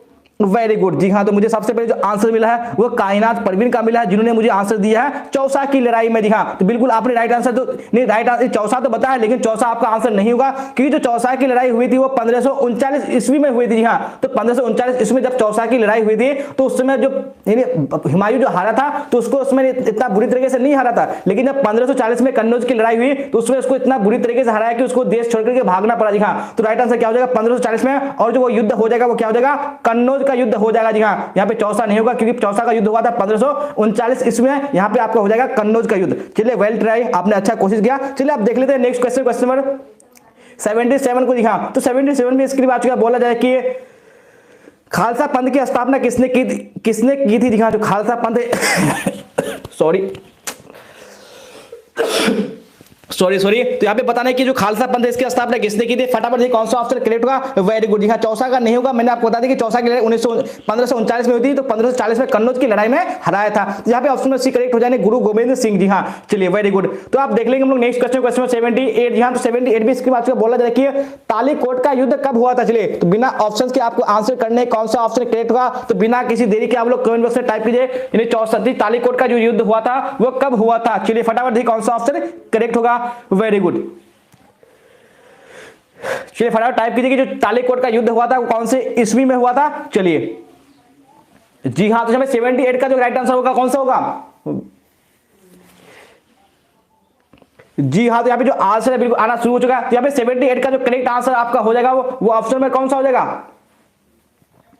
जी हाँ, तो यहाँ पे क्या हो जाएगा? चलिए तो मैं आपको सारे ऑप्शन को दिखा दूं, तो आप लोग ऑप्शन को देखिए फिर आंसर करने की कोशिश कीजिए कौन सा ऑप्शन करेक्ट हुआ। दिखा वेरी गुड। तो यहाँ पे बहुत से ऐसे स्टूडेंट हैं जिन्होंने यहाँ पे 1556 बताया, कि कोई यहाँ पे 1665 बता रहे हैं, कोई 1565 बता रहे हैं। जी हाँ, यहाँ पे जिन्होंने मुझे ऑप्शन में ए बताया 1565, वो बिल्कुल क्या हो जाएगा? करेक्ट हो जाएगा। जी हाँ, जो तालीकोट का युद्ध हुआ था वो 1565 ईस्वी में होता, तो बिल्कुल यहाँ पे ऑप्शन नंबर ए करेक्ट हो जाएगा। Very good. आप देख लेंगे नेक्स्ट क्वेश्चन, क्वेश्चन 79। जी हाँ, तो 79 में इसकी बात बोला जा रहा है कि विठल मंदिर का निर्माण किस शासक के काल में हुआ था? यानी कौन सा शासक था जिसमें जिसका निर्माण यानी विठल मंदिर का निर्माण होता है उसके शासन काल में, यहाँ पे आपको बताने हैं। वेरी गुड सर, पहले हम दिए हैं राजा हिंदुस्तानी। चलिए अच्छी बात है। यहाँ पे आप बताइए कि 79 में कौन सा ऑप्शन करेक्ट होगा। यहाँ पे बताने की जो विठल मंदिर का निर्माण है वो किस शासक के काल में हुआ था, प्रारंभ होता है? फटाफट बताइए आप लोग। Very good. बिल्कुल यहाँ पे सबका आंसर आना शुरू हो जाएगा। यहाँ पे 79 का जो करेक्ट आंसर होगा आपका ऑप्शन बी हो जाएगा, देवराय द्वितीय हो जाएगा। चलिए आप देख लेंगे नेक्स्ट क्वेश्चन, क्वेश्चन 80। जी हाँ, तो 80 भी इसकी बात बोला जाए कि लिंगायत आंदोलन की स्थापना किसने की? जी हाँ, जो लिंगायत आंदोलन इसकी स्थापना किसने की थी? फटाफट देखिए कौन सा ऑप्शन करेक्ट होगा, फटाफट बताने की आप लोग कोशिश कीजिए। जी हाँ, यहाँ पे जो 80 का जो आंसर हो जाएगा वो कौन सा हो जाएगा? बिल्कुल ऑप्शन नंबर ए करेक्ट हो जाएगा, बास बनना। जी हाँ, बिल्कुल ऑप्शन नंबर ए आप सबका करेक्ट हो जाएगा। Very good. तो आप देख लेते हैं नेक्स्ट क्वेश्चन, क्वेश्चन 81। जी हाँ, तो 81 में इसकी बात बोला जाए कि फ्रांसिस बर्नियर किस शासक के काल में आया था? जी हाँ, जो फ्रांसिस बर्नियर है वो कौन से शासक के काल में भारत आया था, यहाँ पे आपको बताने। जी हाँ, तो बिल्कुल यहाँ पे 80 के कौन सा ऑप्शन करेक्ट होगा, तो बिना किसी देरी के आप लोग आंसर करने की कोशिश कीजिए। Very good. जी हाँ, तो यहाँ पे आंसर जो हो जाएगा बिल्कुल ऑप्शन में डी हो जाएगा। दिखाइए औरंगजेब के शासन काल में वो भारत आया था। चलिए आप देख लेंगे नेक्स्ट क्वेश्चन, क्वेश्चन 80। टू। जी हाँ, तो 82 भी इसकी भी आ चुका। देखते हैं कि 82 का कौन करेक्ट आंसर दे पाता है आज की इस क्लास में। 1857 ईस्वी के यानी 1857 विद्रोह की पूर्व निर्धारित तिथि क्या थी? जी हाँ, चलिए तो आज की इस क्लास में इस क्वेश्चन का विनर देखने को मिलेगा कि कौन है। चलिए तो बिना किसी देरी के आप लोग क्वेश्चन 82 को देखिए, करेक्ट आंसर बताने की कोशिश कीजिए। जी हाँ, वेरी गुड। तो आप लोग क्वेश्चन को अच्छे तरीके से पढ़ लीजिए। जी हाँ, जो आज का जो विनर है वो कौन है? कुंदन यादव है, जिन्होंने करेक्ट आंसर दिया है। उसके बाद देखते हैं कि कौन आंसर दे पाता है। Very good. उसके बाद सपना कुमारी है, उसके बाद कोई है और? जी हाँ, उसके बाद है नवीन अख्तर ने दिया है बाद में कि 31 मई। जी हाँ, यहाँ पे आपको क्वेश्चन को पढ़ने की पूर्व निर्धारित तिथि, यानी कौन से तिथि को निर्धारित की गई थी कि इतने तिथि को यानी जो विद्रोह है वो होना है, लेकिन उस तिथि को नहीं हो पाता। तो यहाँ पे क्या हो जाएगा? 31 मई 1857 ईस्वी को क्या होता है कि तिथि निर्धारित की गई थी, इस तिथि को होना है, लेकिन उससे पहले ही 10 मई को हो गई थी। तो आपको क्वेश्चन को अच्छे तरीके से पढ़ लेना है। यहाँ पे जो राइट आंसर होगा ऑप्शन में क्या हो जाएगा? डी हो जाएगा। दिखाइए 31 मई 1857 ईस्वी को वो तिथि निर्धारित की गई थी, लेकिन तिथि से पहले ये विद्रोह शुरू हो गया था। तो आपको अच्छे तरीके से पढ़ लेने हैं। जी हाँ, तो मैंने आपको बार बार बोल दिया, क्योंकि एग्जाम में ऐसी क्या होती है कि आप लोग गलती करते हैं। आप लोग सोचते हैं कि मैंने तो टिक अच्छी लगा के गले, लेकिन जो नंबर है वो कम कैसे आ गया? तो ऐसे नंबर कम आता है कि आप लोग थोड़ा पढ़ने में क्या कर देते हैं? गलती कर देते हैं। फिलहाल आप क्वेश्चन 83 को देख लीजिए, क्या बोला जा रहा है 83 में? ताटिया टोपे को फांसी कब दी गई थी? जो ताटिया टोपे है इसको फांसी की सजा कब दी गई थी, कौन से ईस्वी में दी गई थी? यहाँ पे आपको आंसर करने चाहिए। फटाफट देखिए क्वेश्चन में 83 में कौन सा ऑप्शन करेक्ट होगा? Very good. जी हाँ, बिल्कुल आपका आंसर आना शुरू हो चुका है। ऑप्शन सी हो जाएगा 18 अप्रैल 1859 ईस्वी में। जी हाँ, और कुछ ऐसे भी स्टूडेंट जो यानी जो ऑप्शन को देख करके क्लास को छोड़ चुके, सोचे कि ये सब तो टिक लगा हुआ है, ये तो सब तो आता ही आता है, लेकिन क्लास को छोड़ करके बहुत बड़ी गलती कर चुके। दिखा, क्योंकि हम लोगों ने यहाँ पे डबल क्वेश्चन कंप्लीट किया है, क्योंकि हम लोग एक क्वेश्चन को हम लोगों ने सॉल्व किया है और आप लोगों ने अच्छे तरीके से आंसर भी दिया है। आप लोगों को क्लास में करने में मजा आया होगा, मुझे उम्मीद है, क्योंकि आप लोग अच्छे तरीके से आंसर कर रहे हैं। यहाँ पे बोला जाए कि झोकन बाग हत्याकांड कहां हुआ? जी हाँ, जो झोकन बाग हत्याकांड है ये कहां पे कौन सी जगह में हुआ था, यहाँ पे आपको बताने। फटाफट देखिए कौन सा ऑप्शन करेक्ट होगा। जी हाँ, बिल्कुल ऑप्शन में आंसर दिया है, यानी झांसी, तो बिल्कुल करेक्ट हो जाए, झांसी में हुआ था। Very good. चलिए आप देख लीजिए हम लोग नेक्स्ट क्वेश्चन 85। जी हाँ, तो 85 भी इसकी बात बोला जाए कि खेड़ा सत्याग्रह कब हुआ था? जो खेड़ा सत्याग्रह है ये कब स्टार्ट हुआ था, यहाँ पे आपको बताने। फटाफट देखिए क्वेश्चन नंबर 85 में कौन सा ऑप्शन करेक्ट होगा? Very good. बिल्कुल ऑप्शन डी हो जाएगा, 1918 ईस्वी में हुआ था। Very good.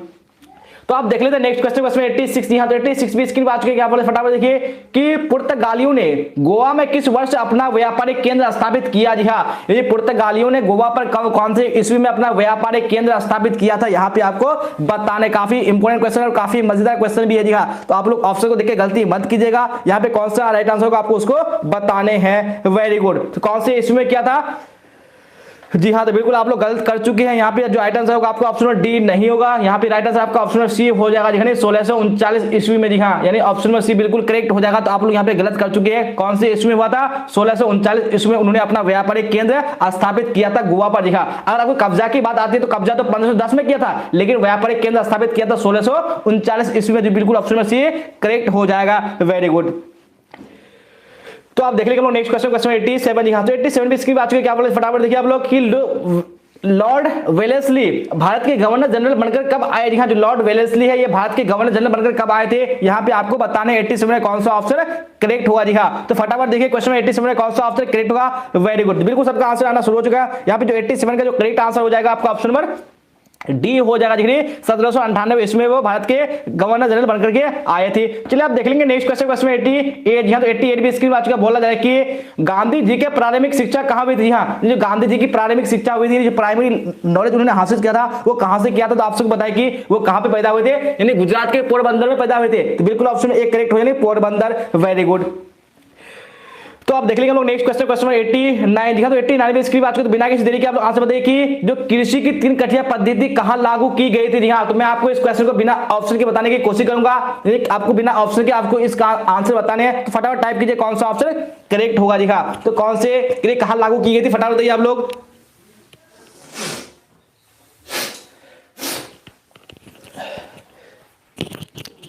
जी हाँ, तो बिल्कुल सबका आंसर आना शुरू हो चुका है। बिना देखिए यहाँ पे जो बच्चे हैं आंसर कर रहे हैं अच्छे तरीके से आंसर आ रहे हैं, सबका ऑप्शन में क्या आ रहे हैं? चंपारण आ रहे हैं। बिल्कुल चंपारण करेक्ट हो जाएगा। कहां पे लागू हुई थी? वो चंपारण में हुई थी। बिल्कुल ऑप्शन में डी करेक्ट हो जाएगा। Very good. चलिए आप देख लेंगे नेक्स्ट क्वेश्चन 90। जी हाँ, तो 90 में इसकी बात क्या बोला जा रहा है कि सेवर्स की संधि किसके बीच हुई थी? जी हाँ, जो सेवर्स की संधि है वो किसके बीच में हुई थी? जी हाँ, चलिए देखते हैं कि इस क्वेश्चन का मुझे आंसर कौन करेक्ट दे पाता है आज की इस क्लास में। सेवर्स की संधि किसके किसके बीच में हुई थी? तो बिना यहाँ पे आपको ऑप्शन देख के नहीं, आपको अपने से आंसर बताने कौन सा ऑप्शन करेक्ट होगा। Very good. तो सेवर्स की जो संधि हुई थी वो किसके साथ हुई? यानी ब्रिटेन और एवं तुर्की के बीच में। जी हाँ, तो यहाँ पे ऑप्शन में डी बिल्कुल करेक्ट हो जाएगा। नहीं, ऑप्शन में क्या हो जाएगा? डी हो जाएगा, ब्रिटेन एवं तुर्की के बीच में हुई थी। जी हाँ, तो ऑप्शन में डी आप लोग याद कर लीजिएगा, यहाँ पे बी आपका नहीं होगा। Very good. तो आप देख लीजिए नेक्स्ट क्वेश्चन, क्वेश्चन 91 है। तो 91 भी स्क्रीन में आ चुका है। बोला जा रहा है कि साबरमती से दांडी की यात्रा गांधी जी ने कितने दिनों में की? जी हाँ, तो कितने दिनों में उन्होंने साबरमती से लेकर दांडी की यात्रा की थी, यहाँ पे आपको बताने हैं। चलिए फटाफट आंसर बताइए कौन सा ऑप्शन करेक्ट होगा। वेरी गुड, बिल्कुल ऑप्शन पता है कि जो 24 दिन में की थी, तो ऑप्शन में सी बिल्कुल करेक्ट हो जाएगा। चलिए आप देख लेंगे नेक्स्ट क्वेश्चन, क्वेश्चन 92। जी हाँ, तो 92 इसकी बात बोला जाए कि कितने गोलमेज सम्मेलन हुए? जी हाँ, आपने गोलमेज सम्मेलन के बारे में सुना होगा, तो कितने गोलमेज सम्मेलन हुए थे यहाँ पे आपको बताना। जी हाँ, तो इस क्वेश्चन के बाद में यहाँ पे आपको दूसरा सवाल पूछूंगा, तो आपको यहाँ पे उसका भी आंसर करने हैं। जी हाँ, जो गोलमेज सम्मेलन हुआ था टोटल 3 हुआ था। जी हाँ, लेकिन आज का जो मेरा सवाल यह है कि जो पहला गोलमेज सम्मेलन हुआ था वो कौन से ईस्वी में हुआ था? तो आप लोग कमेंट बॉक्स में फटाफट टाइप कीजिए, देखते हैं सबसे पहले कौन करेक्ट आंसर दे पाता है मेरे इस क्वेश्चन का। Very good.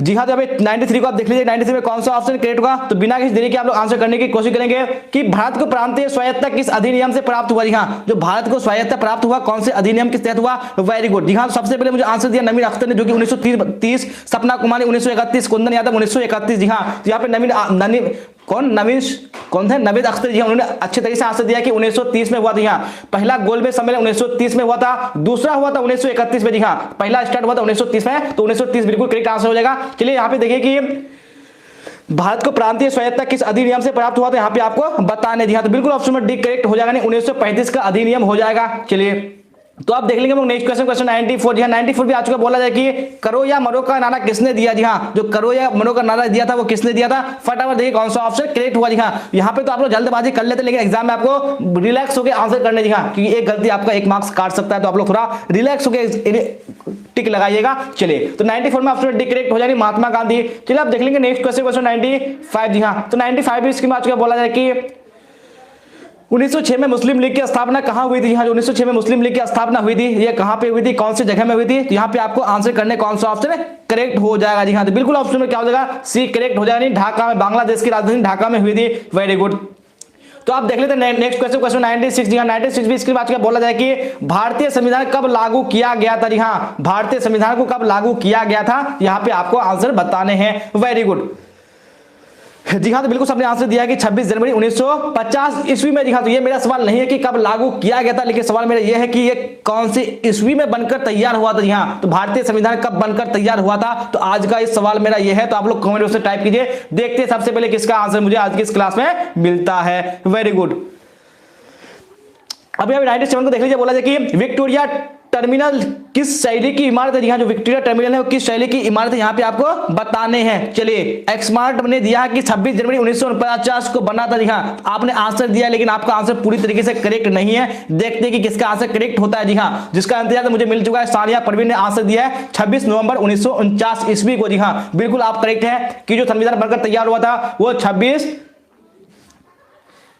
नवंबर 1949 ईस्वी को बनकर तैयार हुआ था। लेकिन लागू हुआ था वो 26 जनवरी 1950 ईस्वी को लागू हुआ था। आपको इस डेट को याद कर लेने हैं। चलिए फिलहाल देखिए 97 में कौन सा ऑप्शन करेक्ट होगा, कौन सी शैली का क्या है इमारत? तो बिल्कुल ऑप्शन बी करेक्ट हो जाएंगे, नव गौतिक शैली। जी हाँ, तो ऑप्शन में भी बिल्कुल करेक्ट हो जाएगा। Very good. चलिए आप देख लेंगे हम लोग नेक्स्ट क्वेश्चन, क्वेश्चन 98। जी हाँ, तो 98 भी देखिए क्या बोला जाए कि लॉटरी कमेटी का गठन कब किया गया? जी हाँ, जो लॉटरी कमेटी है इसका गठन कब किया गया था? तो बिना किसी देरी के आप लोग आंसर करने की कोशिश करेंगे कौन सा ऑप्शन राइट होगा। Very good. सर साइकोलॉजी का क्लास कब होगा? सर जी हाँ, तो आप लोग लास्ट में बने रहिए, मैं आपको बता दूंगा साइकोलॉजी का जितना भी आपका सब्जेक्ट है सबको बता दूंगा कहां पे क्लास होगी। तो यहाँ पे 98 का जो करेक्ट आंसर होगा कौन सा हो जाएगा? बिल्कुल ऑप्शन बी हो जाएगा, 1817 ईस्वी में। चलिए आप देख लेंगे नेक्स्ट क्वेश्चन, क्वेश्चन 99। जी हाँ, तो 99 में इसकी बात बोला जाए कि गुरुदेव की उपाधि किसे दी गई थी? जी हाँ, जो गुरुदेव है इसकी उपाधि किसको दी गई थी? यहाँ पे आपको आंसर करने हैं 99 में कौन सा ऑप्शन करेक्ट होगा। Very good. बिल्कुल ऑप्शन में सी हो जाएगा। रविंद्रनाथ टैगोर को गुरु की उपाधि दी गई थी। Very good. तो आप देख लेते हैं हम लोग नेक्स्ट क्वेश्चन, क्वेश्चन 99 हो चुका है। 100 को देखिए क्या बोला जाए क्वेश्चन 100 में। कांग्रेस का विभाजन किस अधिवेशन में हुआ? जी हाँ, जो कांग्रेस का विभाजन हुआ था, जो कौन से अधिवेशन में हुआ था, यहाँ पे आपको आंसर करने। जी हाँ, तो मैं आपको सारे ऑप्शन को दिखाना, तो आप लोग सारे ऑप्शन को देखिए, उसके बाद करेक्ट आंसर बताने की कोशिश कीजिए कौन सा ऑप्शन करेक्ट होगा। जी हाँ, बिल्कुल यहाँ पे जो राइट आंसर होगा बिल्कुल ऑप्शन नंबर सी हो जाएगा। जी हाँ, 1907 में सूरत अधिवेशन में हुआ था। जी हाँ, तो यहाँ पे ऑप्शन नंबर सी बिल्कुल करेक्ट हो जाएगा। Very good.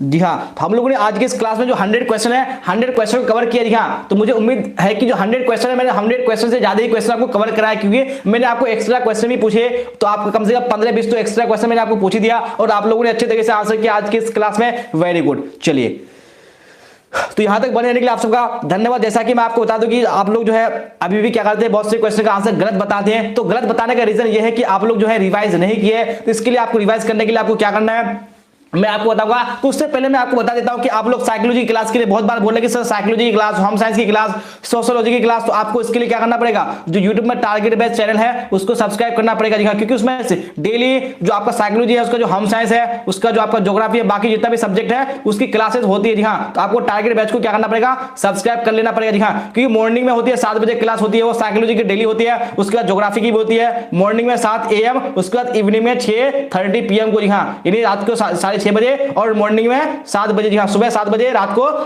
6-6:30 बजे। तो आपको याद कर लेने, आपको इस चैनल को सब्सक्राइब कर लेने, और आप लोग वहां पे डेली क्लास को कर सकते हैं। जी हाँ, क्योंकि डेली वहां पे साइकोलॉजी की, होम साइंस की क्लास होती है। क्योंकि YouTube में बहुत सारे ऐसे भी चैनल हैं जहां पे साइकोलॉजी और होम साइंस की क्लास बहुत ना के बराबर होती है, इसलिए मैं इस चैनल को बिल्कुल आपके लिए स्पेशली साइकोलॉजी और होम साइंस के लिए बनाया है। तो आप लोग देख लीजिएगा, और बाकी सब्जेक्ट की भी क्लासेस होती है, इंग्लिश की भी होती है, ज्योग्राफी की होती है, हिस्ट्री की होती है, आप लोग उसकी भी देख सकते हैं। वहां पे रिवाइज बैच स्टार्ट हो चुका है, तो आप लोग जाके रिवाइज कर सकते हैं, जो कि डेली क्लास होती है 7 बजे सुबह और 6:30 बजे शाम को। जी हाँ, और मैंने आपको बताया कि आपको कैसे क्या करना है,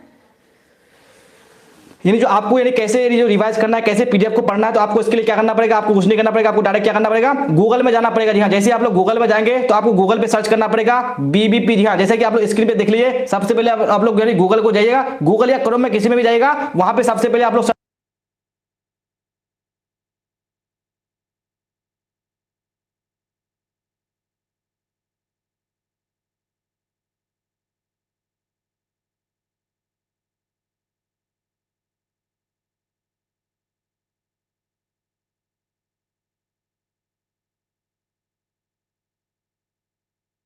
क्लिक करेंगे, इसके सामने में, आपके सामने में जो है वो इंटरफेस आ जाएगा, इस तरह का आएगा। तो आपको थोड़ा क्या करना है, ऊपर की ओर क्या करना है, स्लाइड करना है। जैसे आप लोग स्लाइड करेंगे तो आपके सामने में जो है इस तरह का इंटरफेस देखने को मिलेगा। तो सबसे पहले जो आपका ऑप्शन है वो हिस्ट्री का आएगा। तो यहाँ पे आप लोग हिस्ट्री में पढ़ सकते हैं कि जो सब्जेक्टिव मॉडल पेपर है, उसके जो ऑब्जेक्टिव मॉडल पेपर है, आप लोग दोनों को पढ़ सकते हैं। यानी आपको सब्जेक्टिव ऑब्जेक्ट दोनों अपलोड किया हुआ है, तो आप लोग देख सकते हैं। अगर आपको रिवाइज करना होगा तो हर एक सब्जेक्ट का क्या दिया हुआ है, 10-10 मॉडल पेपर दिया हुआ है। हाँ, तो आप लोग 10-10 मॉडल पेपर हर सब्जेक्ट का रिवाइज कर सकते हैं। इसके लिए आपको क्या करना पड़ेगा, गूगल में BBP.com सर्च करना पड़ेगा, ताकि आप लोग उसको रिवाइज कर सके। जैसे कि आप लोग देख पा रहे हैं यहाँ पे जो है वो आ चुका है कि जो मॉडल सेट 1 है, सेट 2 है, सेट 3 है, सेट 4 है, सेट 5 है। हाँ, इसी तरह से सारे सब्जेक्ट का 10-10 मॉडल पेपर दिया हुआ है। अगर आप लोग टेस्ट देना चाहते हैं तो आपको कुछ नहीं करना है, आपको इसी ऑप्शन में क्या करना है, जो होम स्क्रीन है उस पर आपको कहना है सबसे नीचे आना। जी हाँ, जैसे आप लोग नीचे आएंगे तो यहाँ पे आपको जो ऑप्शन है वो आ जाएगा, टेस्ट देने के लिए क्लिक करें। जी हाँ, यहाँ पे आप लोग टेस्ट देने के क्लिक करेंगे तो आपको जो सब्जेक्ट है वो सब्जेक्ट आ जाएगा, उसका जो टेस्ट नंबर है, टेस्ट 1, टेस्ट 2, टेस्ट 3, आप लोग कैसे भी टेस्ट को लगा सकते हैं। तो आप लोग जाके जरूर देख लीजिएगा। और आप लोग, मैंने आपको जो प्रोसेस बता दिया, आपको टेस्ट देने के लिए आपको नाम और ईमेल सबमिट करना है, उसके बाद आपको जो स्कोर है वो बता दिया कि आप लोगों ने कितना सही किया, कितना गलत किया। जी हाँ, तो आई होप कि मैंने जो आपको 2 पॉइंट बताया कि आपको टारगेट बैच को सब्सक्राइब कर लेना, क्योंकि आपकी जो क्लासेस होती है साइकोलॉजी की, होम साइंस की, वो टारगेट बैच पे होती है। और मैंने आपको बताया कि आपको टेस्ट कैसे देना है, PDF को आपको रिवाइज कैसे करना है, तो आप लोग जरूर देख लीजिएगा। और बार बार बच्चे बोल रहे हैं कि सर ब्लू टिक कर दीजिए, ब्लू टिक कर दीजिए। तो आप लोग इस क्लास के बाद में जो कमेंट सेक्शन है, कमेंट सेक्शन में आप लोग कमेंट कीजिएगा, ताकि मुझे कमेंट आएगा तभी मैं क्या कर पाऊंगा, उसको ब्लू टिक कर पाऊंगा। जी हाँ, तो आप लोग कमेंट जरूर कीजिए, क्लास कैसी लगी, फिर मैं आपको ब्लू टिक कर दूंगा। अच्छी लगी तो आप लोग अच्छे कमेंट कीजिएगा, और आपको किसी तरह का भी आपको बुरा लगा होगा तो आप लोग वो भी बताइए क्लास के कमेंट सेक्शन में। चलिए, तो आज की लाइव सेशन को हम लोग यहीं तक रहने देते हैं, फिर मिलते हैं हम लोग अगली क्लास में। Till then bye bye, tata, see you on the next class.